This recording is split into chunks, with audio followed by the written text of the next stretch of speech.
Hello, I am Tracy Otsuka, your host. Welcome back to ADHD for Smartass Women. My mission, to show you who you are and inspire you to be it. After meeting thousands of ADHD women, I can say with confidence, every single one is brilliant at something. No exceptions. So of course, I am delighted to introduce you to Jessica Michelle Singleton. Jessica Michelle Singleton is a high-octane comedian in a tiny human body. She's dropped 2 #1 comedy albums, racked up millions of views with her raw, no-filter stand-up, and shared stages with the likes of Mark Normand, Melissa Villaseñor, and Ari Shaffir. You've seen her on Peacock's Don't Tell Comedy and Hulu's Eliza's Locals, where she's received praise from Jim Carrey and William H. Macy, among others. When she's not making the world laugh, you can find Jessica indulging in murder mysteries and spicy fantasy romance novels, obsessively photographing her dog Moki, or daydreaming about life in a villa in the south of France. Don't we all, Jessica? Don't we all? Welcome. Did I get all of that right? Oh my God, you nailed it. There was no hiccups. I want to talk all about the comedy, and I can tell you, I've had comedians on here before, and what surprised me, no pressure, but what surprised me is they weren't funny. They were actually, I'm not saying that in a bad way. They were almost intense and subdued, but really kind of dialed into what it was that we were talking about. I kind of expect that if you're a comedian, you're just funny all the time, but I don't think that's true at all, actually. No, I actually have to remind myself before I go on podcasts, especially if it's not specifically comedy. I'll get like that. I'll be like ADHD, trauma, whatever. And then I'm like, no one is watching me for the first time and going, she seems like a hoot. So I just have to remind myself to be like silly and serious. Yeah, I don't want you to feel any pressure because what I really care about is your story. So we're going to talk about all the comedy stuff. But first, we always start with the ADHD diagnosis story. And that's serious usually, right?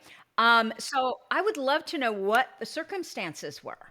I got diagnosed in early adulthood in college. I don't think it's a super rare occurrence for us women to sometimes have our ADHD go under the radar or be written off as just imperfections rather than ADHD. But yeah, I always, through high school, I was able to get good grades, so nobody noticed. I could ace the test, so it didn't matter that my binder was filled with crumpled papers and an organizational disaster. There were little flags along the way.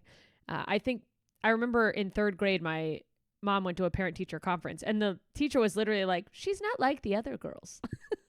The teacher was like, she could afford to be a little more organized. Like all girls. Yes, like that's what girls do. So it's immediately plants that seed of, oh, there's like something, it's fundamental. What's wrong with me? And then by college, the course load became enough where I'm like, oh, I can't just always show up and do the test and that's enough to get good grades. So it was that typical transition period, right? From high school to college. So it sounds like you were a really strong student. And then you get to college and the competition is much greater, right? Because it's all the same students like you and better that are there. But I'm curious, were you studying something that you really had no interest in?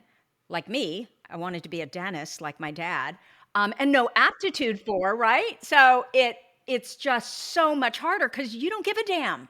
Yes. Ding, ding, ding. First of all, I got diagnosed in my freshman year where there's so many unnecessary gen ed classes where I'm just pulling teeth in business statistics and just mindless. I can't even remember some of these classes, but they were things you have to check these boxes. I'm like, this has nothing to do with what I even want to do. And then because I didn't have a natural interest in it, I didn't have any prior knowledge, I wasn't gravitating toward it. It required more studying. And it wasn't till then I was like, oh, it turns out I actually have no idea how to study. I've never done that. Because you were smart enough in high school to get by without studying. Yeah, it would just stick in and I'd show up and I'm like, I got it. I could get the homework done really fast, so it wasn't homework. And now I'm like, oh, I have to sit down and focus. This is a skill I do not have. So, luckily it was, I don't want to say luckily, but early 2000s, it was mid 2000s, I guess. University of South Florida, it was pretty easy to get the diagnosis when I went in and was like, and maybe they see it a lot with freshman women where I was like, help. It took actually till my second semester for me to address it because I did very poorly my first semester, like nearly lost my scholarship. Yep. And was like, hey, this isn't like me. And of course, I still do it, but much less to this day, have those moments of, at the time, I was like, I can do better. I can do better. I just have to try harder. If I just try harder. And then I was like, I'm trying as hard as I can. Help. Was the only reason you got diagnosed because of your grades? Or was there other stuff that was either always kind of going on or it started during that time as well? There was definitely some stuff that was probably always going on that wasn't as obvious in my prior environment. In high school, I joined every club. I was playing 4 sports. I was naturally getting the energy out, and I managed to make myself thrive with my ADHD. And then I got to college, and it was just my classes and meeting new friends. I wasn't playing sports, so I think there was like a pent-up energy, which for me, I have to move. Well, Jessica, we know that if you are working out at 70% of your high heart rate for 20 minutes, that is as good as a course of Adderall and Prozac.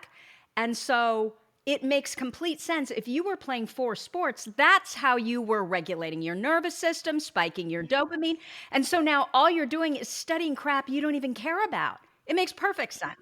Yeah, and my brain was just like a broken pinball machine, just like, what's going on? Yeah, and so it just all started to manifest in, I'm like, how do I have less to do, but my time management has gotten worse? You know what I mean? Just completely disorganized, forgetting assignments, and it was always there. I think you're right. I mean, I didn't know 20 minutes. What have I been doing in the gym? You need to start your day with that, right? Because then you can kind of get off the ground, and then the stuff you do will then, if you do it the right way, will then increase the dopamine. Oh my God. Yeah. The difference if I don't work out in the morning. And now I know, I didn't know that statistic or that information, but I know the difference in, I start to feel it. I'm irritable. I'm like, I can't do anything if I haven't worked out. Yeah. So it just sort of all came crumbling down. I didn't realize how much of my worth was tied to being smart, but in societal, situation that's based on grades, I go, I'm smart. Why am I not smart? I thought I was really smart. Exactly. You start questioning, well, wait a minute. I guess I'm not that smart. I know things. Why can't I get things done? And I think that's the hardest part, or was for me, was wrapping my mind around, and it still is in moments. And probably for most smart women is like, how am I know I have such a wonderful, beautiful brain. And then sometimes these tasks that it's like, we tell ourselves this shouldn't be difficult, but it's like, yeah, it's the wiring. It's going to be more difficult for you. Yeah, totally. Absolutely. I guess my question, what I was getting at was there other mental health stuff that started happening because of, it's an identity thing, right? You have this belief that this is who you are, and all of a sudden you're starting to question everything. Oh, yeah. And then I bet you even before that, yeah, you were a good student, you could do the things, but you probably always wondered, well, why am I doing it differently than everyone else? I'm cheating. Oh my God, yes. I mean, my anxiety and depression are cyclical and almost directly attached, for sure, not almost, directly attached to my ADHD because of how it affects my performance. And I was just literally talking to a friend about this earlier. If somebody gives me a system to follow, I'm like, cool. But if you were to let me make my own system and someone else comes in, it's like the most bananas, like absent-minded professor gadgets of my ability to make a system is so kooky and mixed up that's 100% how I felt. I'd be like, I get to the answer, but I'm doing it this very strange, different way.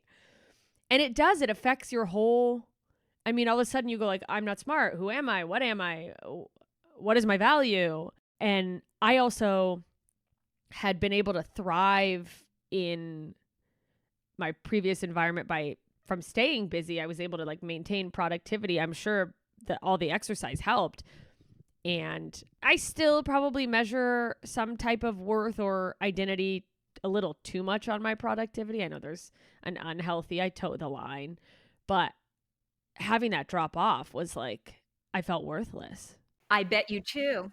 It was the identity you had of it being an athlete, because you didn't just play one sport, you played four. So I bet you a lot of your friends were like, she's crazy. Yeah, like how does she do it? Yeah, this thing where I kept my calendar full to the max, but somehow it was just full enough. And now, yeah, I'm like, I have nothing to do. And also, that's such an easy way to make friends, just kind of naturally, is if you're on a team, you join a sports group, you're in a club, you meet other people with similar interests. And now I'm just like, yeah, I guess I'll drink beer with you guys. I don't know. I don't have a sport. I guess I'll try beer bongs as a sport. Yeah, slippery slope. Yeah. No, I get it. I totally get it. So I'm curious, what was Jessica like as a child? Were you one of these little crazy hellions that was running all over the place, or were you a good girl? You know what? I was a pretty good kid. I think anyone meeting me as a young child would have called me weird. I was a bit of a weirdo, but I think even if I was a little hyperactive, it was masked by, I have a brother who's 2 years older than me, and he got diagnosed with ADHD extremely early. He was dyslexic, dysgraphic, bouncing off the walls.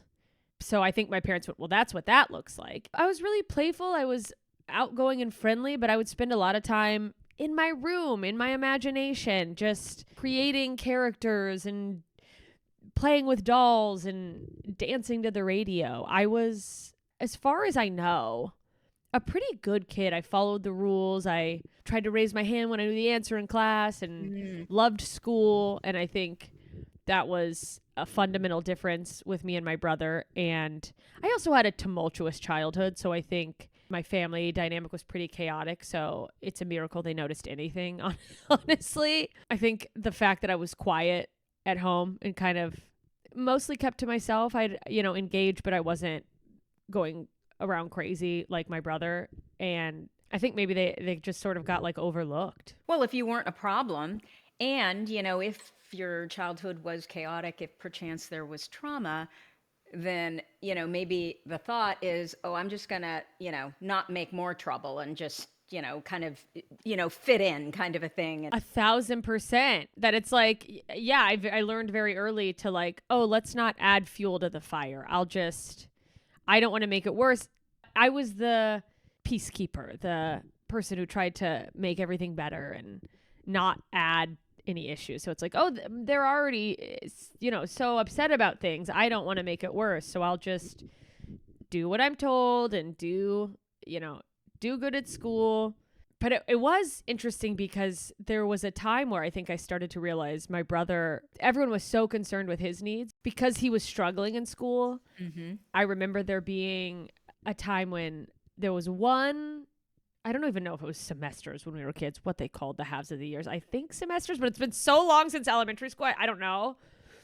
I remember we would get report cards and he always got bad grades. And then one time when he was in 4th grade, he got all A's and B's. He got 1 A and like mostly B's. This is fundamentally stuck in my brain because my grandpa sent him a check for like $200 as like a good job to motivate him. And I was like, I've been getting A's the whole time. No one's even getting me a book, like nothing. I'm out here slinging these Pizza Hut pizzas from the book fair, but can I get a little respect? Yeah. And it was just, there was definitely a dynamic in my household. My mom, I love her. We get along much better now as adults across the country from each other. But she was diagnosed with borderline personality disorder. And it manifests a lot of ways. But a lot of women who have it struggle with their relationships with other women, but particularly their daughters. And so my brother could do no wrong. And I'm like, he's literally doing so much wrong. I was doing my best and couldn't be good enough. So that definitely like piled on to everything. Absolutely. Yeah, creates all kinds of things, the perfectionism and overthinking and second guessing and all of it because no matter what you do, it's not good enough, right? So you're like always like looking around, what more can I do? Yeah, and then when you don't know you're like battling this ADHD, it's like every moment you don't realize you're putting out little fires to be like, no, everything's fine over here. We're doing great. Do you think your mom might have ADHD and that was 1,000%. And I think sometimes, especially when someone struggles with like borderline, it's hard to like see the thing that you have in someone else and not judge it critically. But going back to that story about the third grade teacher being like, she could afford to be more organized. My mom, who repeated this to me, because I wasn't at the parent teacher conference, but she repeated it with so much pride, was like, and I told her if she was more organized, she wouldn't be my daughter. so she's kind of funny too. Oh, she's so funny. When people say there's a line between genius and insanity, my mom has been walking it like a tightrope her entire life. She is a very hilarious person. She's very fun to be around. Not always great as a mother because of that, because sometimes she's like, there's a line you cross with kids where you're like, oh, I can't, excuse me? Yeah. Do you know though, I remember when I was researching my book, I remember looking at a video. And it was two doctors, two well respected doctors, psychiatrists.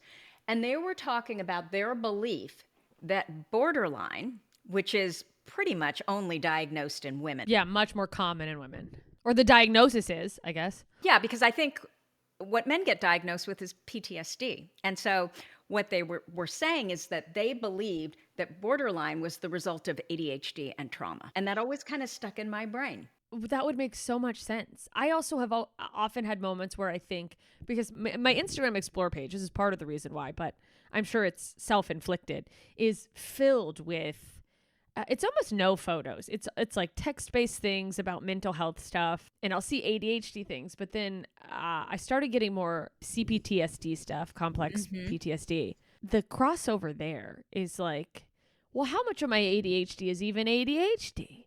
Am I taking stimulants for post-traumatic stress disorder? Well, the symptoms are pretty much the same, right? So if there is ADHD and you already have symptoms, they're going to be so much worse. I mean, it makes sense that Yes. you're not feeling safe. And so you're always scanning for where am I not safe, which is going to throw your prefrontal cortex off and your executive functions.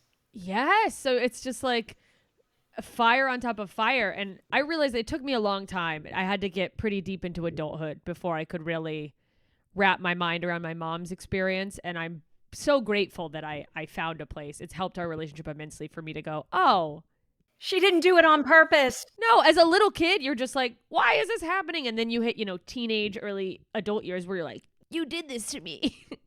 You could have done a better job. And then you're like, no, she did the best she could. And a lot of people my mom's age, they didn't get those diagnoses. They still don't. Okay, so you get diagnosed, and then do you try medication? And what happens? I tried medication. I first tried a non-stimulant medication, Strattera, I think is what I tried. It hurt my stomach. It hurt my stomach so bad. I don't know why. I tried not eating. I tried eating. I didn't feel like it was helping. I was like, well, now I can't focus and my stomach hurts.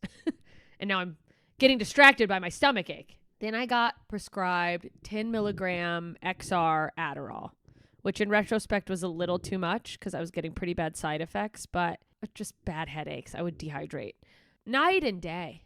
I remember the first time I took Adderall, I was like, is this what other people's brains are like? It was like, the best I've heard it described, I have a friend who also had ADHD who was like, I didn't know that my brain was a very busy beehive until I took, it was like quiet and I could focus. I felt like a superhero for like a little bit because I was like, oh my God, and it was such small things too. It was like, I finished the chapter. Oh my God, I did the homework. But it had been such an uphill battle. And I'm like, oh, to just be able to sit down and go, I'm going to do my homework and get it done. Mind boggling. I was on it for a while and I loved how productive it made me, but it also made me irritable. I like had no patience for people. My friends would be telling me a story and I'm like, get to the point. Would you literally say that? No, once probably. In my head, I'm like, It's these things that they've always talked like this. This is how we engage. It's a normal conversation. I love this person. And there's a part of my brain going like, this person should just going on and on with the details. What happened? It helped me get through college, but then I, very unadvisedly was like, I don't like the way this makes me feel, and I went off meds for a few years and went back to, if I just work harder, that's fine, but like I can get there. I know what it feels like. It's like it's such a common thing that happens. Yeah. That when the meds are working with anything, it's easy to go, I guess I don't need meds. I'm fine. No, that's the meds. But Jessica, the thing is, for some people, taking meds for a short period of time is enough that all of a sudden they know what they have to do. So if they're not the kind of people that struggle to start, yeah. Well, and then you're like, oh, well, that's how the system's supposed to work. Like our brains don't even know how the system is supposed to work. Yeah, the meds help you figure out a system, and you're like, oh, if I had just done this the whole time, it was right there. It definitely helped me in a lot of ways with that. I did once I moved out to LA after college to pursue comedy and had a full-time job. And there was about 2 years in, it was starting to get obvious that I was struggling. But also I was working at a nonprofit. And when I tell you my position was like public relations, volunteer event and community relations coordinator, it's like, is it just me struggling, or are you asking me to do 5 jobs that should be full-time and I'm one person?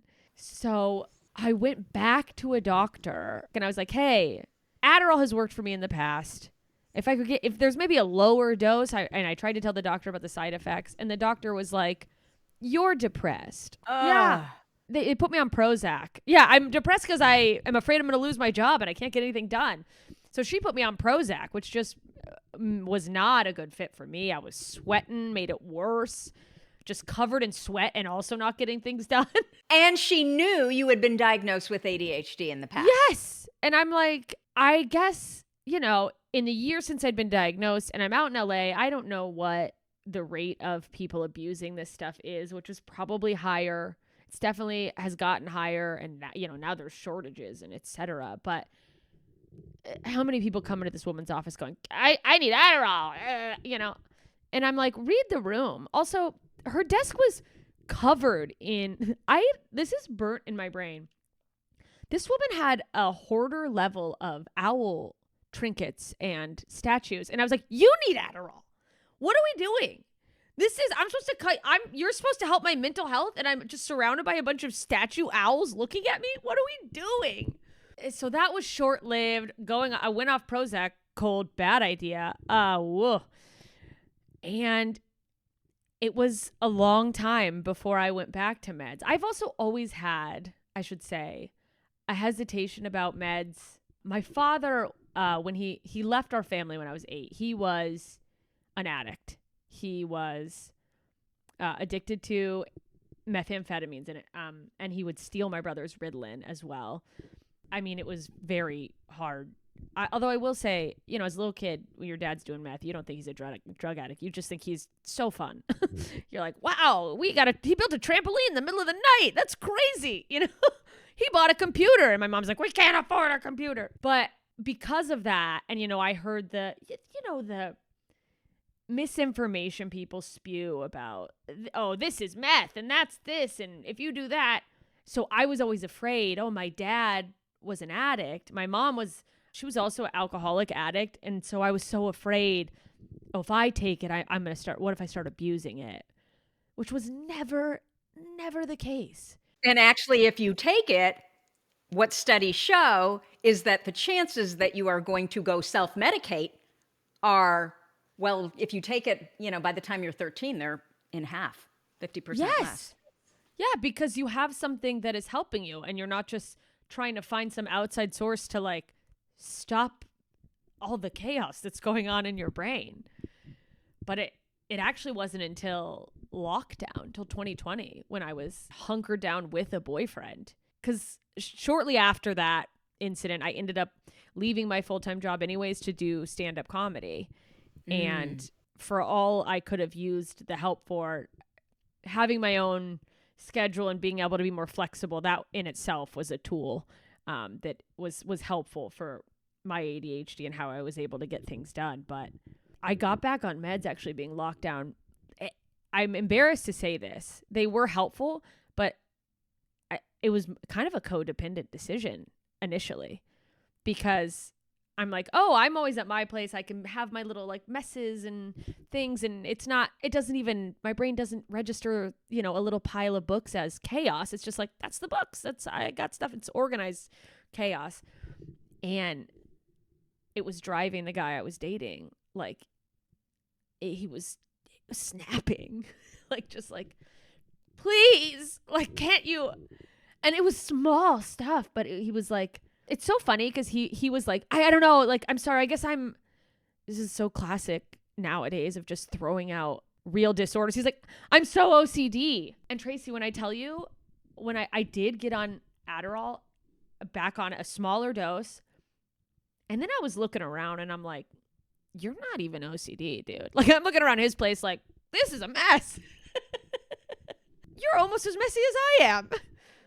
But it definitely, like, I was so grateful for it because I didn't realize how much it would help me in a situation where I'm like locked down and have to, like, for me, I needed to focus on things to survive being locked down and not able. I had been so used to, I travel, I'm gone, I'm constantly on the go. And that's sort of helping with that dopamine.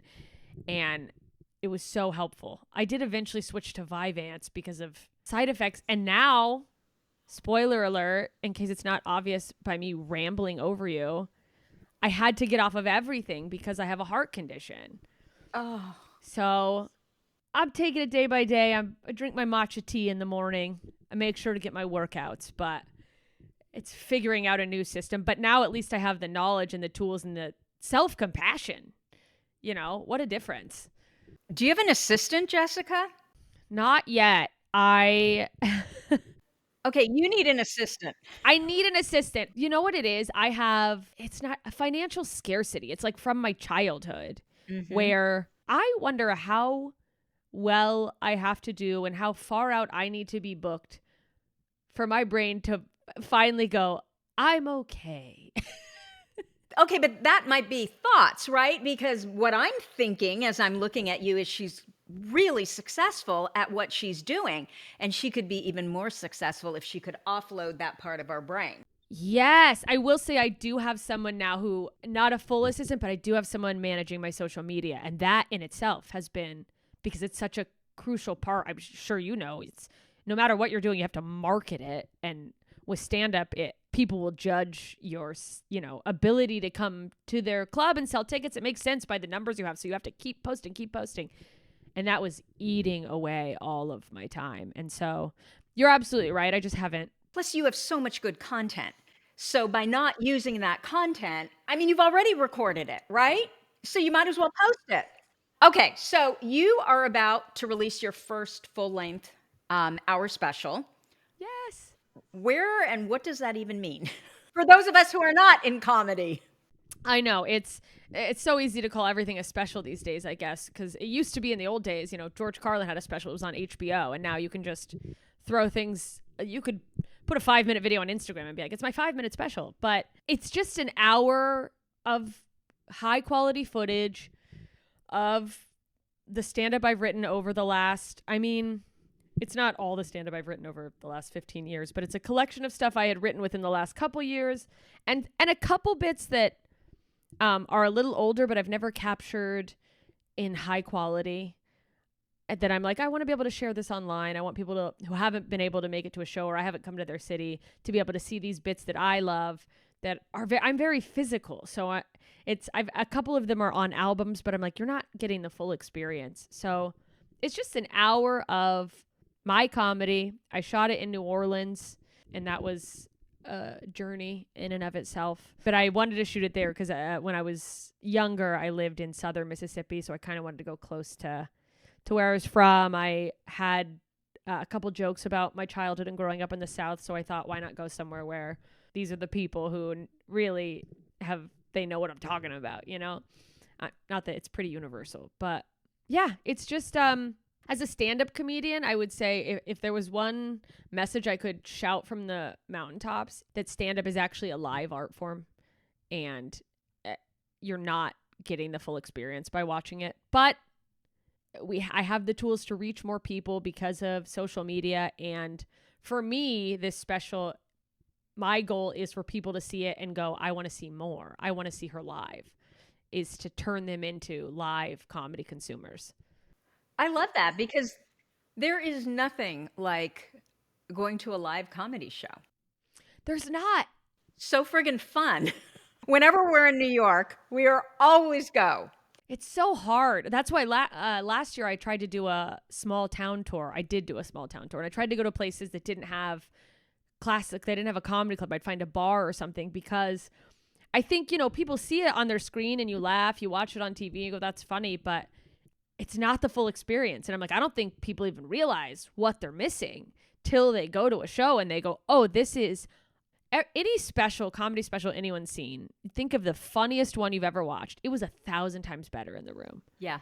Yeah. And so really, for some comedians, I think the special is like the pinnacle. They're like, this is the peak of my work. And I used to think that when I was newer. I was like, someday I'll do a special and that'll be like a big moment. And it is a big moment. But I've actually reframed it to go, this is a marketing device. That is such an ADHD thing, though. We are always moving the goalposts, so then nothing ever becomes enough. I know. So I am also trying to be like, it's called a special for a reason. I had a few years leading up where I could have shot something and I had all the material. I kept moving the goalpost on myself. Like, well, I want to wait for, maybe Netflix is going to come around and bang my door down. And it's like, maybe, but maybe not. That doesn't mean you're not a great and capable comedian. And so I finally was like, you know what? I have finally made enough money to save money so that I can afford to shoot something. It was low budget. I 3 camera shoot. I got a local crew and had one of my friends, Noah Kopfer, who's a very funny up and coming comedian who opens for me a lot. He came and also helped with the production. He's actually ended up directing it. I didn't really have a director, but he jumped in and just made it even better. And it's stuff I'm proud of. And it's like, I have to remind myself to take a moment and breathe. I think it's so easy, as you say, to go, what's next? What's next? New thing. Well, that's what I call us, next people. Versus you need to just wallow, you're right, in the pride that you feel for yourself. I'm proud for you that you've done this. Thank you. I'm very proud. And I went back and forth on if I was going to do this, but in 6th grade, in case I didn't say it, my mom moved us from Mississippi to Alaska. So I spent high school in Anchorage. I know, the most mentally ill thing you could do. By the way, within a week, I found out I have an allergy to cold weather. I was like, this is going to be great. I'm not kidding. I would break out into hives and like I couldn't go outside and play with the other kids. So I just like sat inside at recess and was like, I guess I'll get really into Harry Potter. That won't affect my middle school friendships. And it did, but I made better friends because of it. Yeah, I'm sure you did. But I happen to have already been booking a little run of shows in other parts of Alaska around the time my special's coming out. So in between those shows, I'm going to Anchorage to see friends. So I was like, well, what if I just reach out to we have a really cool theater pub there called Beartooth. It's a movie theater, but they make these like delicious pizzas. They've got a full menu, a brewery. And I grew up going there and it was always such like a fun time with my friends and my family. I was like, what if I just reach out and see? Maybe we could do like a red carpet screening. And I'm like, is this too much? And I'm like, if it's too much, they're going to say no. They're going to be like, this isn't for you. So now I have a big red carpet event where I have VIP seats and bags and I'm going to dress up and there'll be a Q&A after. And I did that for me to go, take a moment and celebrate. Give yourself a night. This is a big deal. And it's so easy to be like, yeah, big deal. But what else? You're absolutely right. So I'm really trying to take that time to just celebrate an accomplishment. It's great. So Jessica, how does your ADHD show up in your comedy? Do you feel like it is actually responsible for it? It's why you are brilliant? Because I am so in awe of you're really funny. I mean, I'm just like watching your Instagram clips. I'm like, oh my God, this woman. She is so funny. And how does she go up there and remember it all? Oh my God. The amount of things I do forget, it shocks me that stand up, my bits will always flow out of me. But it absolutely, I wouldn't be the comedian I am without it, because so many of my favorite jokes have actually come in the moment while doing another joke on stage, and the thought will occur and I'll run with it. And yeah, occasionally I go, I don't know what I was talking about before. But I mean, anyone who's watched my comedy, especially if they've seen me do an hour, they, if they know what ADHD is, I could not tell them and they'd go, she definitely has ADHD, right? Probably all comedians do. Yeah, so far I've met, if they don't have ADHD, they have autism, and they don't have either, they are not that funny, it seems. Like, that's based on everyone I've met. I'm like, oh, for sure, we all have neurodivergent brains. And it's, it makes sense. Comedy is just one of those industries where I think there's places where ADHD is almost like, of course it's a gift here, but you're not taught that as a kid. No one goes, oh, you have ADHD? Here are some fields where you might actually thrive. They just go, well, don't. Shut up. Yeah, exactly. You also have this, which I think is very ADHD, this fearlessness about you. So ask my kids, can be so inappropriate. And I'm always challenging the status quo. But when I watch you, my thought is, Tracy, I think you're actually kind of prissy or something, because I could never share the things that you share. You are so funny, but so out there. And so I'm curious, is that the kind of thing that it's hard the first time, and once you go there, you realize you didn't die, and it was actually, you got a rise out of these people and it was funny? I think so. I mean, absolutely it is. The first time I did stand up, when I hit my first laugh, I was like instantly connected. It's what's so funny is social media, I think, has made it tough because of comments. And I still think I'm as raw and as vulnerable as can be, but it's like, oh, I couldn't hear the internal monologue of one guy in the back of 400 people in a theater going, all women talk about is sex, if I do one sex joke, or, oh, she looks fat in those pants. I'm like, oh, it turns out it's a lot more easy to be raw when it's a crowd and you can just leave and not have to directly interact with anyone who didn't love it. They'll let the establishment know, but it's like, yeah, you wouldn't have come to a live show because I wouldn't be for you, so this never would have happened. Right. Because your comedy reaches the wrong people. Any woman, at least, who's posted on the internet has experienced probably something reaching a person that's like, well, this was clearly not meant for you. You're not my audience. Yeah.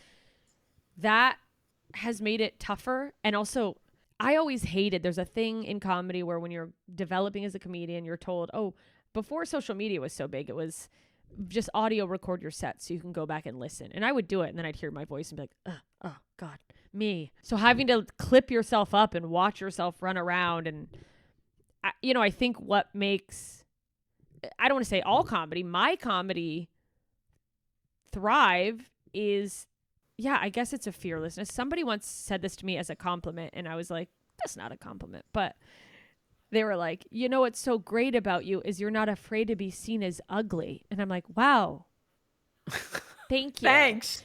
But I think they meant not even my face. I think it is a compliment. You're willing to be authentic, right? Yeah, well, it's so hard, especially for women, because it's like, do everything and be really good at it. And also, don't you dare be anything but super attractive. That's not acceptable.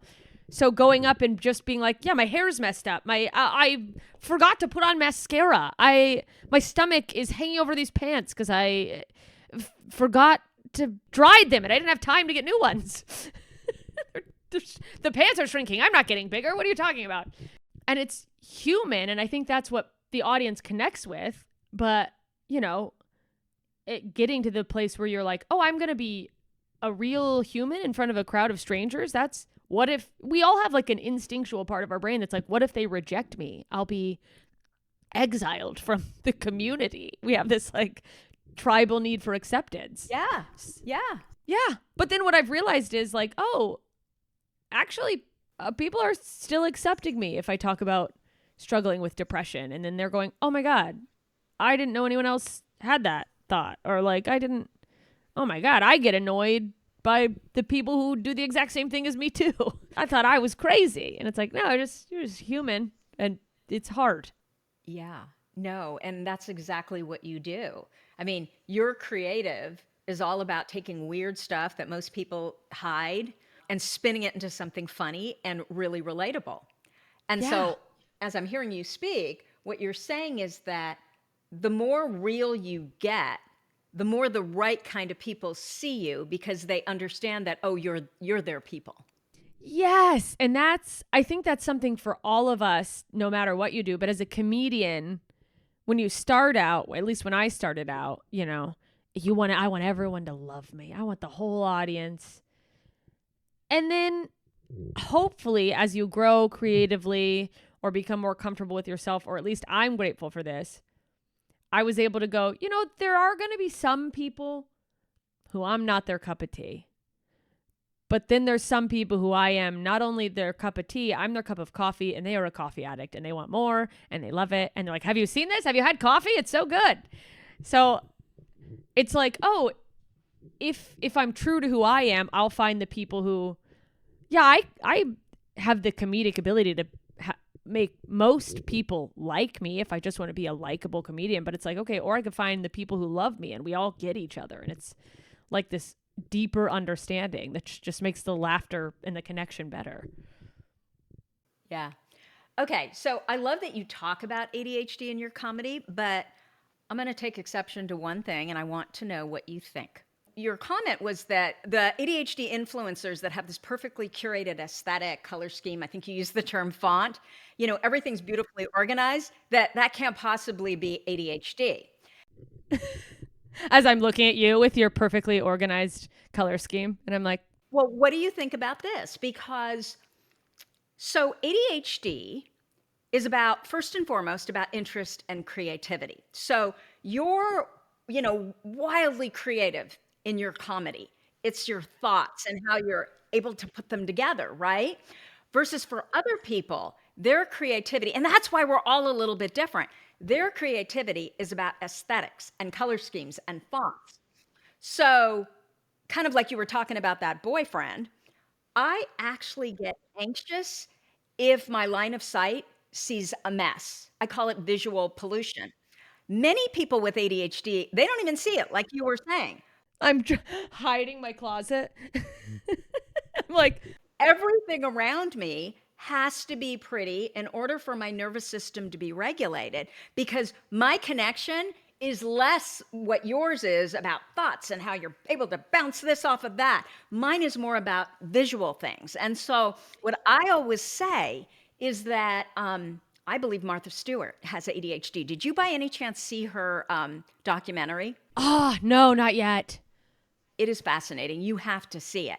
I need to watch it. It's fascinating to me, and I've always thought she has ADHD because of the perfectionism. And clearly she has the aesthetic. That's really important to her. But her daughter also has ADHD. And so when I was younger and I would see, all the stuff she did, I remember thinking, and my friends would be like, "Oh my God, that woman's nuts. She's crazy. She's this." And I would turn around and I would do the same kinds of things. And it was the details that were so important to me that would drive everyone around me, including my husband and my kids, nuts. But I could see those details when most people couldn't. And it was those details that made everything come together from a visual standpoint. Yes. Basically, what I'm saying is, I think it's anxiety then. Means, although I'm looking at my desk right now and there's a lot of piles, just to be honest. But I mean, in general, it's really hard for me to do any work if everything isn't organized around me. It's kind of okay if they're in cabinets and I can shove it behind something, but it hurts my brain and it makes me anxious. And so the way I quell my anxiety is to clean up what's around me. So I'm curious what you think about that. Do you think I'm nuts? No, let me just go on the record and say, though I love doing that bit, it is 100% me being a jealous hater. It's like people go, oh, where did this even come from? And it's like, well, I see them in my feed all the time because I'm following them. I'm just, yeah. I mean, the truth is, That's all it is me going, oh, I can't do that.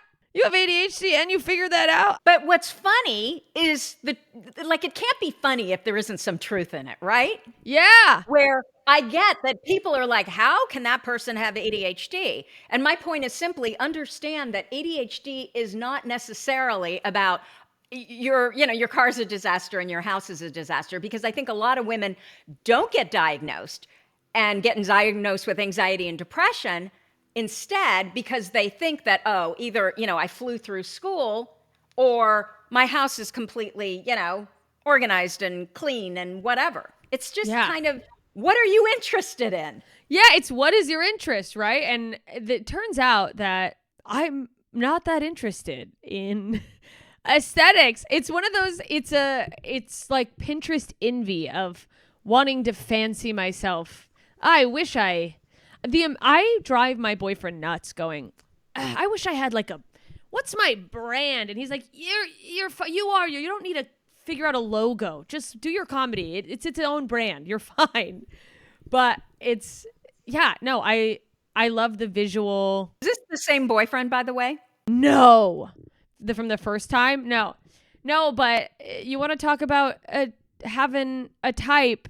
This boyfriend is also, he's very organized and I love him. And I have moments where he 100% accepts how I am and has never had a rude thing to say about it. But sometimes he comes in and I'm like, I didn't know he was going to be home yet. And there's, the dishes still in the sink and there's a pot. And I'm like, probably is similar to you where he has anxiety if things are, out of order and he likes to have things look a certain way. And I mean, it says a lot about the difference in how I feel about him versus my last boyfriend where I was like, I guess I'll do this, but him, I genuinely care about how he's feeling. And I'm like, yeah, okay. Oh, it's made me better. It's made me at least find more tools, which has been helpful for me.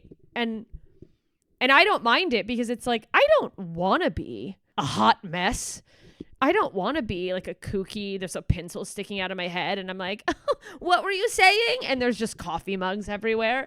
It's been helpful. Well, he's a good partner, it sounds like, because first of all, there's more of an awareness, but you actually care. So the intention comes from you not feeling like, oh my God, he's going to leave. Well, yeah, if that's all you're worried about, oh my God, he's going to leave, like friggin' leave, right? Let him leave. He's going to keep you because if both of you don't care, can you imagine what that house will look like? And then you're going to start annoying each other, right? And nobody's going to want to clean it up versus with him, at least it never gets totally out of control. Yeah. And it's like, and I think sometimes people who don't have ADHD or don't have it the way I have it, this sort of chaotic, it's hard for them to wrap their mind around the fact that I didn't even notice that pile of papers. It didn't click to me that I left a pile of bills there. It's because I've had roommates or friends, or especially that ex, where it's like, I think what you think I'm doing is filling up a cup of water and setting it here and going, I hope it ruins his day. That's so it's learning to it's almost like developing the muscle of recognizing oh, okay, this is a little more chaotic, this thing, than probably he would like. So let me stop and organize it, because it's like my brain doesn't even see that little stuff. And him being as organized as he is, he'll start, organizing things. And then I look over and I go, oh, I'm going to get up and I need to do that, So it's almost like an additional visual cue sometimes where I'm like so thankful that I'm like, he's doing his laundry. I should do my laundry. Laundry. Absolutely. But I think the key here is that you really care about him. So you're not doing it just because I'm going to get in trouble. You're doing it because you know it matters to him, even though it doesn't matter to you. Yeah. And I think, it is mind-boggling to go boy, this is what a real loving relationship is like. And it made me realize a lot of my past relationships were just I don't know, women are supposed to get in relationships single. You're fine. But it wasn't a vibe. Yeah, I'm so thankful. So you alluded to this, but do you ever feel like comedy lets men be these chaotic geniuses, but women that are in comedy just get called a mess or even worse, like crazy, right? Much like in real life, come to think of it. Absolutely. No, 1,000%. It's, Mm-hmm. I mean, if you go to the comments of any stand-up comedian, female stand-up comedians videos, I wish there was a way I could do the exact same joke as a man that I know people are a fan of. Like, if there was a way for me to bottle these same men who follow these big guys and I do the same joke, of course they would go, "You stole that joke." But if there was a way to do that wasn't stealing or actually doing their joke, I'm telling you, the difference in the comments, the people go, "This is stupid, women and their opinions, and you're wrong, and you're fat," and you're like, Incels. "Oh yeah, big time." And it's like, no, you just are mad. You just don't want a woman to not look like the thing that this 40s caricature that you have of a woman. You don't want to see us be, quote, ugly, be real. I mean, the incel comments on, especially if I post, the truth is I used to do majority sexual material when I first started. That's what I had to talk about. I was hoeing it up in my 20s. I'm talking about my life, and my life is sex. But now that stuff still comes up because I'm a human and engage in that kind of thing, but wide variety of topics. But I still will post a little bit more of the sex stuff because it will get more engagement, mostly because of those guys. But then they force it in the algorithm, and then it reaches the other people who do think it's funny. So I have to like basically throw myself into a fire. And it's with that stuff specifically, I've realized I'm like, oh, you see a woman as an item. I'm not supposed to have an opinion about sex. I'm just supposed to sit there and let you give it to me. Yeah. Ugh. And it's this, and I think actually that's a big barrier for why there's less women in comedy. And I think it's changing. It's definitely shifting. But going back to that, like, need for us to be seen as these perfect creatures, it's hard for women. You know, they could be very funny women who are hilarious with their girlfriends and like with the people you can let the guard down. But then there's still this, oh, I'm on stage, I have to be presentable. I can't let them see that side of me. Now they're going to, these jerks are going to be like, oh my God, she's gross, she's a mess. And then people go, he's just a man. And it's like, you don't want better for yourself? You want that to be the bar for men? Okay. Absolutely. So do you read the comments, or is the way that you're able to do this, because I'm a little bit like this, I don't read comments, which is really bad for social media, right? Because you should be reading and responding, and I'm being told I'm supposed to be doing that.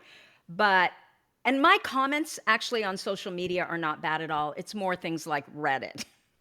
I just can't go there. So I'm curious what you do. Part of a big reason why I initially hired a social media manager was to try to get myself to stop reading the comments.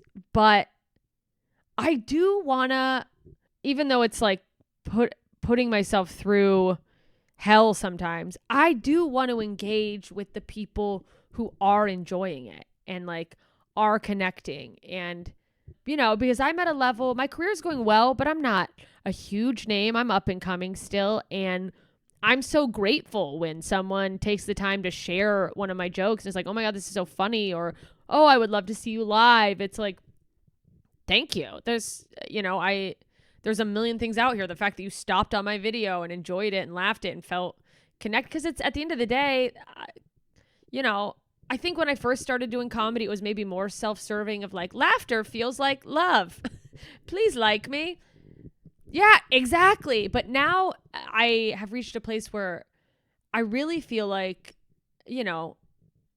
laughing at something is sort of like this deep universal connection. I don't want to make it, more woo-woo than it is, but it's like, for me as a comedy consumer, when I'm watching comedy, when it's like, oh, this is a relief from the heaviness of everyday burdens or like the hellscape of life. If I read the news too much, it's like, I like being able to go, oh, for a second, I made you forget that you were stressed out about something, about these tiny little things that add up. And Yeah, it's about connection.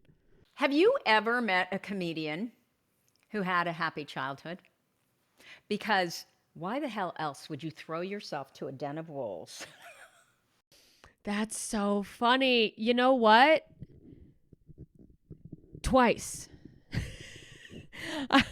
I've met, but one of them is not very funny. He was like, he approached comedy. He was decent, but it was very, like formulaic for him, writing jokes. And so, it's hard to go far when this is like a 9 to 5 for you in terms of how you approach it. And you're just, and some people can make that work. I'm sure there are people I haven't met.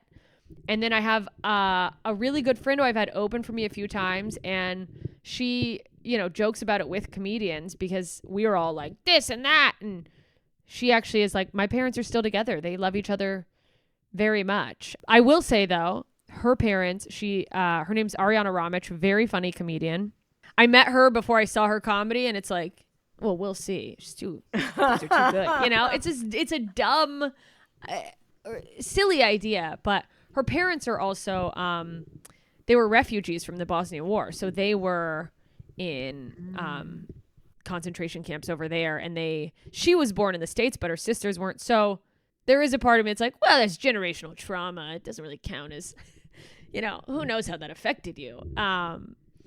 And, she's very, very close with her family, and she has that. She's very, attached to her Bosnian identity. And I'm like, so maybe she didn't have direct familial trauma, but there's definitely, heaviness. So I'm like, I don't even know if she's a good person to count. Yeah, exactly. I've always wondered that. Of course, my son is like, he's in New York City. And he's like, I think I'm going to try stand-up comedy. I'm like, oh my God. Oh God. That's my like biggest fear for my friends' kids. They're like, oh, she thinks what you do is cool. And I'm like, no, this is so hard.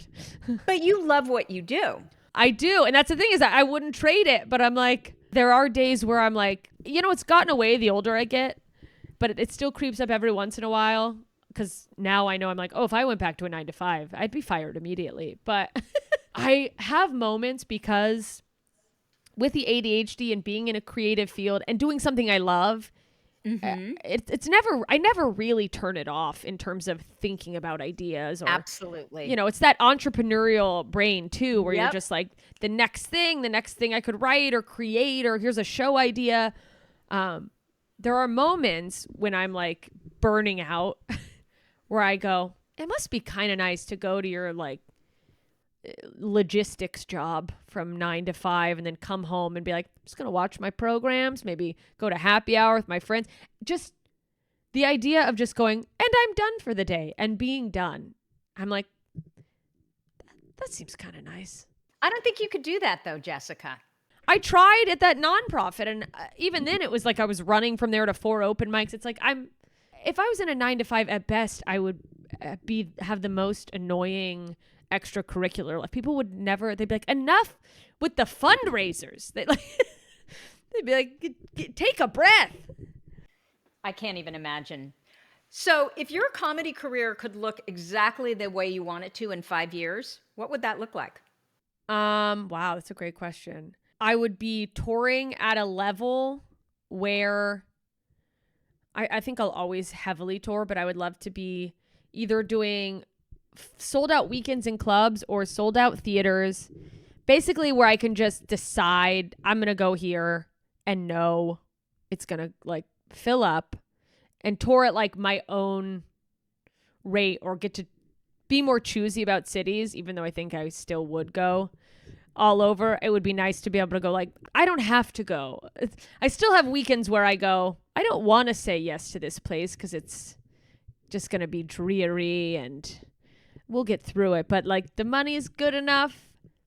And would I say no later? I don't know. But I would like to be in a position where I don't have to. It just, where people come to my shows excited to see me, and like you said, have an assistant who's handling all the things that aren't the creative. I would love in 5 years to go, I wake up and I go, let's get creative. Instead of, I got to send emails. I got to check on this. I got to the press release and all the marketing and a million other things. I would love to just be completely financially stable, booked in a way where I'm not like, what about June? There's no shows. Yeah, just doing stand-up. Live stand-up is what I love. I might try other things, but it's just like I would love to be known for my live stand-up and have people talk about that. Go, you've got to see her live. Is the travel what's really hard? I mean, if you could just kind of beam yourself in and get on stage, I just can't even imagine all of that travel and the logistics around that. That is honestly the second I get an assistant, that's going to be the first thing I need to be like, you need to book this. If it costs more to avoid a layover, do it. These times, don't let me, because I will break my own rules in just a haste to get things booked because I'm like, oh, the prices are going to go up. I got to book these tickets. And it's like, why am I doing a red eye? I hate red eyes. Yeah. You forget. Yeah. My big thing is, and I don't know if you're like this, but one thing I do spend money on is air travel because I'm such a little person like you, but I get claustrophobic. You cannot put me in the back of the plane in a middle seat. You just can't. And every once in a while, like you said, there'll be some really cheap fare or this or that. And I'm like, oh, it'll be fine. It's only, usually, it's like to New York. So it's only 5 hours. And then I will sit there at the gate and I'm like, what the hell did I do? So now what I have to remember is how are you going to feel at the gate? Because at the gate, I don't care how much it is. I'll pay for it. Like anything, please. God, get me out of here. Oh, yeah. I mean, I think the final straw was I booked our holiday travel to see my family. I booked us, me and my boyfriend, a red eye. I was like, it'll be fine. We'll sleep. We are not in a rush to get there the next day. We can chill. And it maybe would have been fine, but he's at the window. I'm in the middle because I was like, it's fine. I'll be next to him. Yeah, I should have just sat on an aisle and been like, see you when you get there. And then the person on the aisle was watching something on an iPad at full brightness and also on their phone. And like it kept making noise, like I don't know if their headphones were shorting out or it's because their headphones are connected to the iPhone. It was the brightest situation. There was a woman in front of my boyfriend, just a caricature of like an old Beverly Hills, like, yeah, I need help. Like she just was like yelling at the flight attendant, and he set his water bottle in the back of the seat, and she's like, I don't know what you're doing back there, but stop it. Like, it was just like a cartoon of everything that could go wrong. And I was like, okay, never again. But I will say, he was so annoyed that on the flight, he upgraded our flight back to first class. So I was like, oh, maybe that's the secret. And then I was, of course, in first class when he's paid for it, I'm like, I should do this more often. But yeah, no, I can't. It's not worth, and I understand, Well, you fly so much too. Yes. And it goes back to that like financial scarcity thing too, that it's like, I can pay, I'm not getting first class to fly everywhere, but it's like, you can move up, you can get the seat that's further up in the aisle. You can fly out at 10 a.m. instead of 1 a.m. It's all these little things that are now, of course, sort of, my brain thinks of them as luxuries, but it's like facts of life and things I've earned through my hard work. Now you make enough money to afford that. What's the money for if it's not for living? Because travel. So you need to pull yourself out of the travel arrangements, create the rules, and have someone else do it for you. Yes. And I need an assistant who will go, no, you don't do that. So we can't do that. Because my other new thing is I used to do these tours when I first started going on the road. It was very low frills. I'm doing bowling alleys and then like D-list clubs. And I would every summer pack up my car for, I think, 3 summers in a row. I would book this string of one-nighters into clubs. I'd go drive out to the Midwest and like bounce around for 2 months. And it was fun. And I'm so glad I did it. But now I'm like, I can do 2 different cities back to back in like one night each. And that's it. And I have I'm saying this and I have a run of Alaska shows coming up where I'm like, boom, boom, boom. And I'm just banking on there being a lot of adrenaline. But by the third day, like, luckily it's never been taken out on the crowd or the staff at a club, but like, I'm just pissed. I'm tired. I'm hungry. I'm gross. It's like, yeah, I'm not able to get fully ready. If I'm flying to different cities, it's different if I'm there for a weekend and then I do like a different city up front, but that's a rule for myself. Things like that I would have to be like, no matter what I do, no matter what I tell you, no matter how hard I scream, do not let me book 3 one-nighters back to back. I'll be so miserable. You know what you could do when you've done that and you're literally there waiting for night 3? That's when you write yourself a note. And then you keep that in your notes app or Bear or whatever, and you go back and read it. Right? I need to put it like on a banner in front of my desk. Just like, no, 2 max. Exactly. Okay, what's your worst ADHD impulse buy? Do you have one? Oh, God. Do I? Do I have one? It's hard to pinpoint. Exercise and like health stuff, the supplements that I'll get. I'm not going to take the supplements. And do they ever work? I've never taken them long enough to know. But the way I'll fall for, oh, this will help your, oh, why am I taking magnesium? Oh, for sleep. I don't have trouble sleeping. I run out of energy and I pass out. What am I? Yeah, or just fish oil, and it's things that probably are good, but then it's just, I'm like, by now I should know this is just going to be sitting in my cabinet. Yeah, just eat real food. Probably that, or I have like a weighted vest. It's supposed to be really good for you, but we'll see. TBD if I use it. It probably is great for you. I'm going to end up sitting in it, and it's like, and hurting my back. That, though, you can put on the door. So if you're ever going to go out for a run or whatever, a walk, you put the weighted vest on. You reminded me, a friend told me about that. She lives in San Francisco, like in not Russian Hill. It's the hilliest part of San Francisco where Coit Tower is. And she walks with this vest on. And so, of course, I'm like, send me the link. Thankfully, I forgot about it, but I'm still thinking about it. I want to know, who is your favorite big name comedian that you opened for or you met and you just thought, oh my gosh, this is the nicest human ever? Oh my gosh. Oh, how do I choose? And you can say, I haven't had that experience if none of them have been. That's so funny. I've definitely had some experiences where I'm like, well, I know who it's not. But you know what's funny? I mean, hands down, probably Melissa Villaseñor is the nicest human I've ever met. And it was a coincidence of timing that I don't think she'll ever know what she really did for me when I bumped into her in early 2021. We were on an outdoor show in LA, maybe like April, May 2021. And she did a joke and I just gave her, I'm like, oh, that was really funny. And I offered her a tag, which is just another funny thing to say in a joke. And she loved it. And she's like, I'm actually going on tour to work on my hour for Netflix. Would you want to come and open and then watch my stuff? And if you can help me. And A, huge opportunity. B, what she didn't know, what a lot of people didn't know, is at that point in my life, because I was like, comedy's over. I wasn't big enough. I'll never bounce back. I had literally interviewed to be a park ranger in Utah. Like I was going to go off the grid and just go live at a lake. And I was like, yes. Oh, thank God. Please take me on the road with you.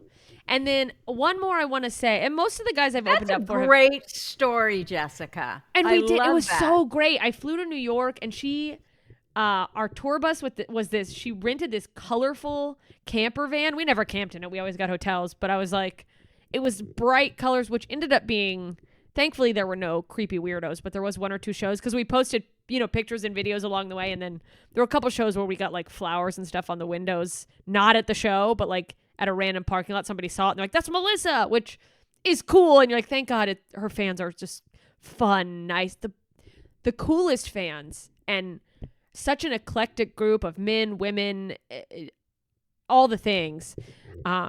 Where previously a lot of the people I opened for were great to me, but it was a very heavy male dominated bros night out, guys coming alone in black t-shirts, I will say Ari Shafir, who is sort of in comedy, is almost this caricature of like a villain. He's like a lot of edgelord fans. He gets in trouble for doing absolutely nutty things. Like people get mad at him, but as a comedian opening for him and just being a younger comedian, he has always been so helpful with like information, and if there was anything wrong, he would make sure like, the staff respects the open comedians just as much as they respect him. He actually taught me a lot about having confidence in. I was a baby comedian when I did a festival that he was like the big headliner at, and they were asking just about my travel back to the airport, and I was very like, well, yeah, I can hop in with someone else and go earlier,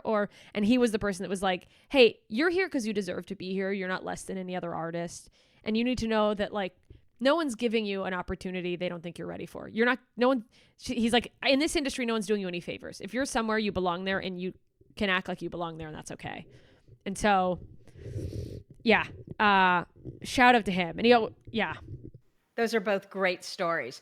So, are women primarily your fans, or are there a lot of men too? Like, what does the cross section look like?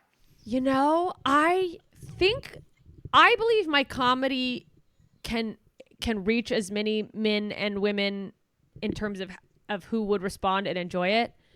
My analytics skew a little more male, and I do think that some of that is because I have opened for more big men and they've shared me and they're fans, rather than, and maybe it's choosing to believe, rather than women seeing me and going, ew, like, because I also have plenty of women come to shows. I get girls' nights out. I get girls commenting on things and be like, oh my God, I'm like this too. So right now I would say the awareness of me is more male, but I don't even know if this is true, but my boyfriend, who works on the industry side of comedy, so he's not just saying this as like a frivolous comment, it's based on information he's consumed and what he sees on his end. He's like, everyone loves to laugh, but there are more right now. He thinks there's more men who are like fans of stand-up comedy in a way where they seek out new comedians. Yeah, versus women are starting to get more like that, but they go, they'll go to a show and go, that's funny, or if they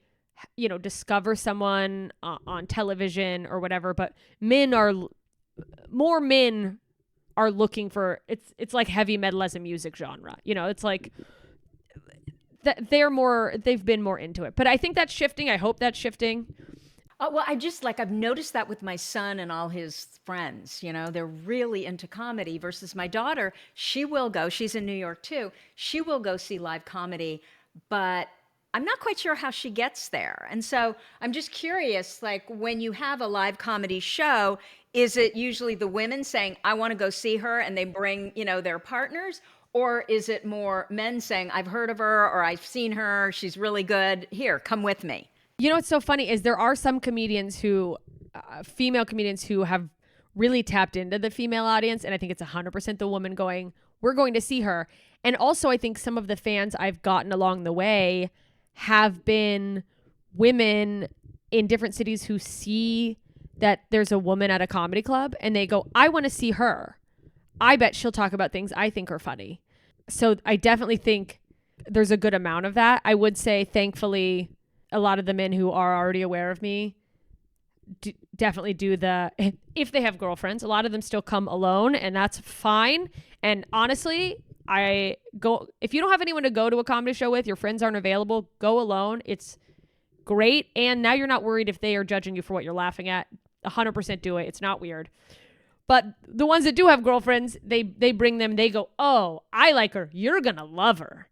And then the girlfriend comes and is like, oh my God, you were right. So it sounds to me like it's kind of just a more of an even split. I think it is, in terms of who will enjoy it. And it's just about, I think right now more men nerd out about it. You know what I mean? They get into like the intricacies of comedy, where women are like, I want to see the show. I don't need to know I don't need to know how the sausage is made. Men will listen to podcasts of comedians talking about doing comedy, and women are like, I just want to laugh. Right. That's so interesting. Okay, Jessica, where do people like me go if they want to see you perform live? Okay, if you want to see me perform live, go to punchup.live/JMS. Join there. That's where my special's going to come out. But I have exclusive clips there. It has a link to all my tickets for shows I have coming up. But also what it does on my end, when you join, it's free, but you put in your email. It doesn't get sold. I'm not going to spam you with like my daily journal. But you also put in your zip code. And on my end, it creates like a heat map of which cities have people in them. And like the more people I see in a city, the easier it is for me to know, oh, if I go there, there's a bunch of people who want to see me. And I can email you from it, which I will only do when I'm coming to your city. But that way I announce a show and I go, oh, let me email everyone in Detroit and say, hey guys, I'm headed there. Here's the links. Every time I announce first to those two, like you guys get first dibs before I publicly announce. And that helps me find the people who want to see me live and helps them not miss the fact that I'm there. I mean, nothing is worse than the amount of times I've seen people post videos or pictures at a concert and I'm like, Billy Joel was in town? I didn't know that. And I'm like, if Billy Joel can't reach me, I'm not reaching anyone. Like, so it helps me reach you to go, hey, there's a show and I'm right down the street. Are you going to be in the San Francisco area or New York City? I don't have dates right now, but 100% I will. I come to San Francisco usually about once a year. I was just in Pleasanton, which is not San Francisco. And I'll be in New York. They have great ice cream. There's a place called Meadowlark Dairy people told me about, and they're like, you got to try it. And I was like, okay. I drove there and there was like a line, like they have a special lane in the road of if you're here for Meadowlark Dairy. That's how popular it was. And it was that good? Honestly, it was fine. But to be fair, I got a sorbet and they're called a dairy and it wasn't dairy. Why would you get sorbet at an ice cream store? I panicked because I said, oh, strawberry. And they're like, it's sorbet. And there was a line and I was like, that's fine. I'm weak, Tracy. I'm weak. I don't think you're weak. I don't think you're weak at all. Okay, so punchup.live/JMS. It's a lot. Or just go to JMS Comedy on any social media. It's linked there. So interesting. Well, Jessica, thank you so much for spending so much time with us here today. I totally appreciate it. Thank you so much for having me. This was so wonderful. And I love your book and everything you're doing. And it honestly was so cool to get to be on your podcast. Thank you. Oh, well, thank you. It was so cool to have you on my podcast. And I'm telling you, if you're anywhere where I'm going to be, where I don't have to like get on a plane, I will come see you. So thank you. I'll find my way to you, Tracy. I promise. So that's what I have for you for this week. If you like this episode with Jessica, let us know by leaving a review.